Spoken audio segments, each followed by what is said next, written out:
دوسرے حصے میں آپ جانیں گے بر صغیر میں انگریزوں کی آمد کا پس منظر، اولوالعزمی اور جہاز رانی میں پرتگال والے یورپ بھر میں سب سے بڑھے ہوئے تھے۔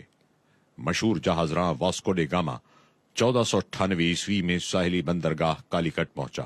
وہاں کے راجہ زمورن نے شاہ پرتگال کو کہلا بھیجا، میرے ملک میں دارچینی، لونگ، کالی مرچ اور ادرک کثرت سے ہوتے ہیں، میں تمہارے ملک سے سونا، چاندی اور قرمزی مخمل چاہتا ہوں۔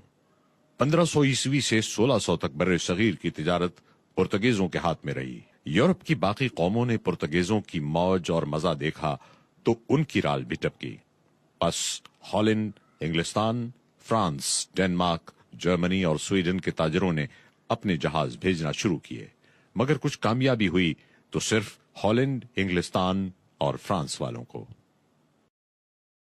21 ستمبر 1600 عیسوی میں شاہی منشور کے ذریعے ایسٹ انڈیا کمپنی کو بلا شرکت غیر مشرقی تجارت کا باضابطہ اجارہ مل گیا۔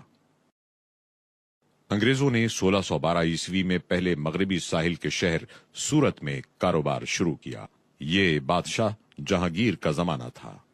کمپنی نے جن رعایات کی بارگاہ سلطانی میں استدعا کی وہ بخوشی عطا کی گئیں۔ 1616 میں کمپنی نے مشرقی ساحل سولی پٹم میں کارخانہ کھولا۔ 1640 میں مدراس کے راجہ سے زمین حاصل کر کے قلعہ تعمیر کرایا۔ 1634 میں بادشاہ شاہجہاں سے بنگال میں تجارت کی اجازت حاصل کی۔ 1640 عیسوی میں ہگلی کے مقام پر کارخانہ قائم ہوا جو 1690 میں کلکتہ منتقل ہوا اور اسی کے باعث موجودہ ممبئی آباد ہوا۔ اس طرح بر صغیر کی تینوں بندرگاہیں کلکتہ، ممبئی اور مدراس ایسٹ انڈیا کمپنی کے ہاتھ میں آ گئی۔